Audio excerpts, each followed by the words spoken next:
everybody, it is Nico Iona, and I am back with your Pick a Card, this one Pick a Path, Collective Energy Tarot reading.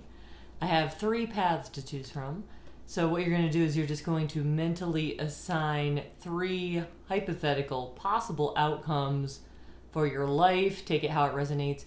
You can even kind of assign these to people as well, so if you're listening to your intuition, you already know what I'm saying, and I'm sure you're picking up what I'm putting down here. So, the first path, we've got the deer. The second path, life path you could possibly take, we've got the raccoon.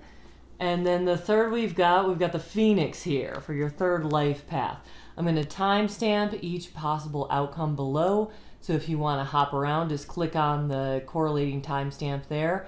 Or watch all 3 if you've picked 3 possible hypothetical alternatives to listen to and extract the messages how you will out of each collective energy line.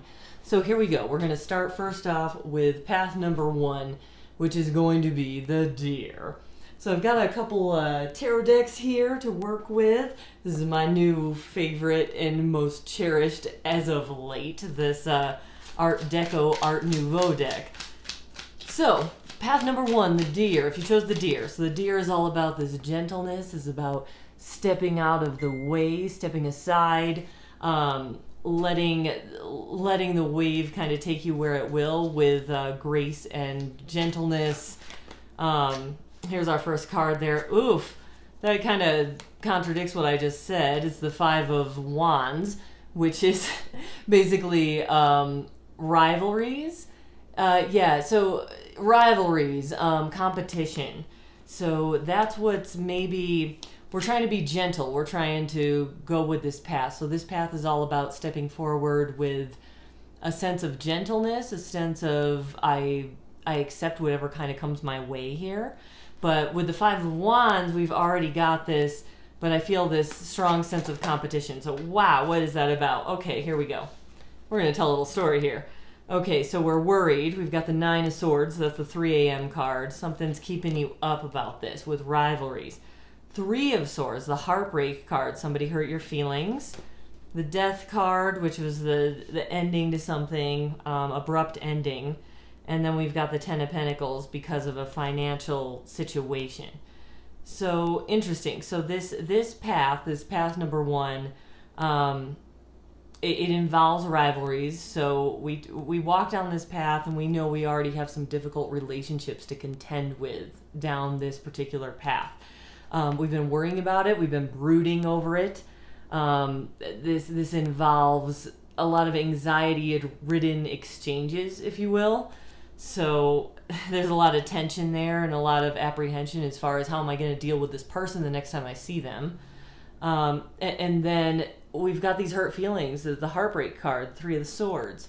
So it's just experiencing devastating loss. And so these relationships is what this is telling me. You're trying to walk forward with grace and gentleness by maintaining some particular relationships on this path. You're holding on to some relationships here. So path number 1 is, I'm assuming here, if you stay with a connection that takes work. That's what I'm seeing with this path. It has something to do with choosing to stick with a group of people or a particular person that hurt you or let you down or disappointed you. And it's just caused you a lot of strife and worry and also a competitive nature within yourself if you choose to walk this path. So this also created a complete transformation in your life, though, and that's probably why you're attached to it, because this relationship was... So a lot of soul contracts involve very difficult, traumatic situations, which involve great transformation. It's the catalyst to make us transform and grow.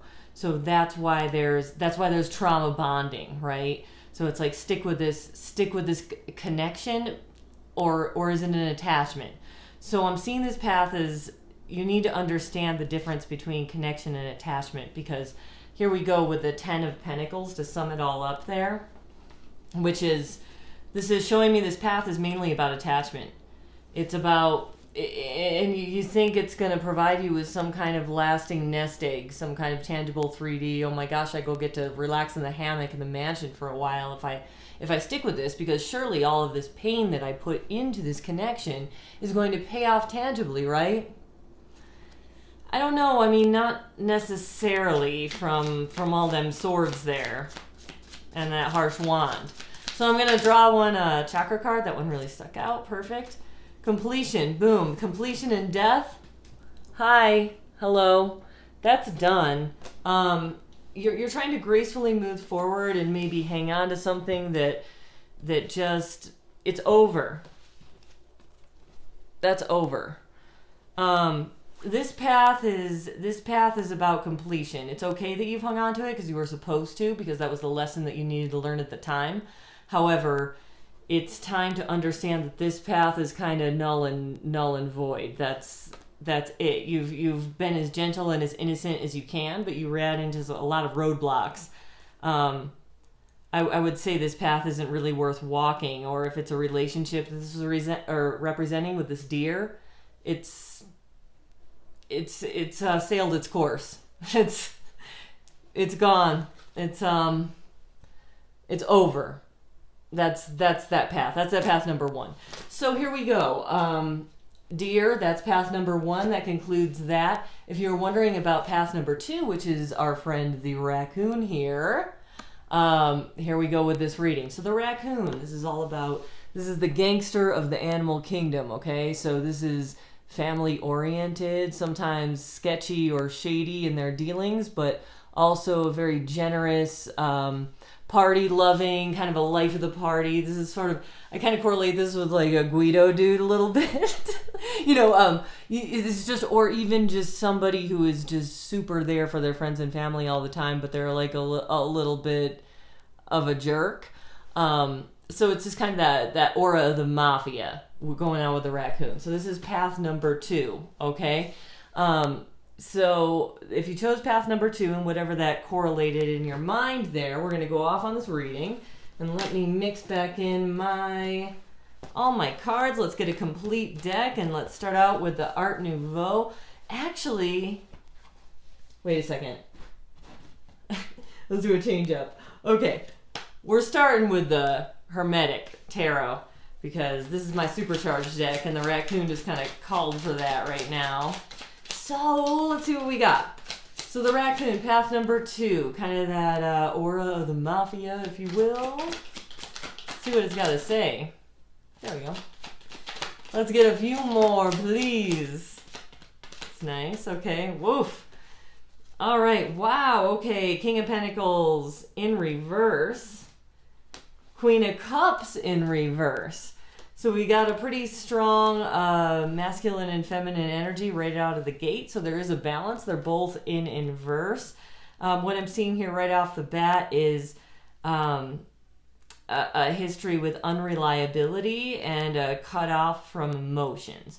So whatever characters are surrounding the narrative in this path, there's been a huge blockage with both reliability in coming through in both the financial, tangible, physical world, and even in the emotional department. So we're looking at a deep soul connections here on this path, but it's been very blocked. It's been very, very disappointing. That's all I gotta say about that. So let's see what else we got here for this path number 2. Man, oh man. Raccoon. I'm going to just go ahead and read all of those. Okay, 6 of Swords. We're not moving on from the situation. Look, it's this blocked energy. It was this Queen and the King, Queen of Cups, King of Pentacles, both in reverse. We're not moving on from this. The 6 of Swords. This is all about moving on with a heavy heart, but knowing you have to do so. You didn't even move on from it. You just clamped on. You've been keeping this path in mind for quite some time. It's a path. I don't even know, maybe if you chose path number 2, it's just a path you've already been walking, and maybe it was a question of, do I stay on this path? That could be the ultimate question there. So, and then we've got, okay, yeah, the 2 of Wands, oh my goodness, what did I do? So yeah, the Two of Wands, the standing in your power, the being very firm. You've dug your heels in. You've kind of walked this path, and you're kind of wondering if you should stay on it or not. I'm seeing. The Hermit, you haven't faced yourself enough. You haven't asked about your own opinion yet enough. And as a result, you've gotten the Magician in reverse as well, which is just completely cutting yourself off from your own power, from not listening to yourself, from not retreating properly and taking the time that you need for self-care, is the Hermit in reverse. So this is digging the heels in and having the capability to stand in your power, and you think you're standing in your power by being stubborn and sticking by somebody, like the stand by me thing. Please, the only person you have to stand by is yourself. So path number 2 is looking pretty turbulent as well. It's looking like we need to take some time out for some alone time, some solitude, to recognize the lies we may have even been telling to ourselves, because the raccoon is just a natural con artist as well. The Ori of the Mafia, remember? So yeah, it's you have the capability to stand in your power, and you are standing in your power, but you're just doing it in an interesting way on path number 2 for the raccoons. I'm digging my heels in, and I'm showing my will and my exertion, but just in a way that doesn't serve me to its completion, because I've cut myself off from my alchemy by giving my power away, from not moving on from something that is just not healthy for me. If I hang on to the old energy, the new energy cannot come in return. So that's just something to keep in mind on path number 2. So raccoons, path number 2, that concludes that one.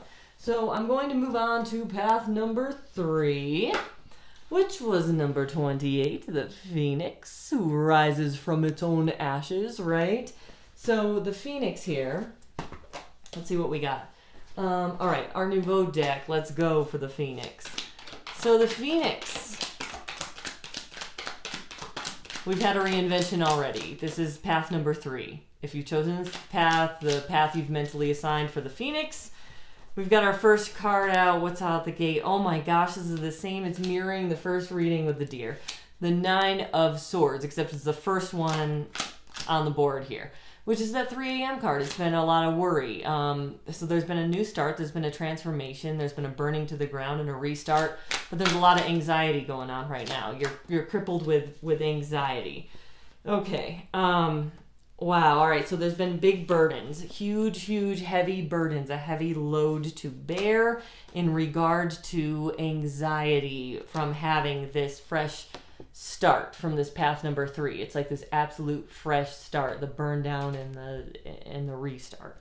So we've got this heavy burden here of this 3 a.m. I'm waking up in the middle of the night and really worried about it, or every night I go to sleep, I'm just so stressed out, I can hardly even bear the weight of my existence right now.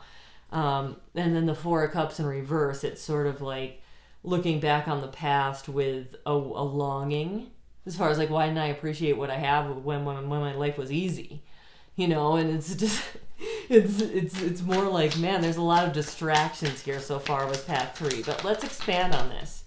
Okay, wow, okay, we got the Lovers here. Let me expand on that. Burden to bear, 3 a.m. card. Feeling like we moved on from something, or hoping longing for somebody in the past. Path number 3. So this could have to do with, yeah, oh, ouch. This has to do with somebody you're pining for from the past. Okay. Here we go. So what else?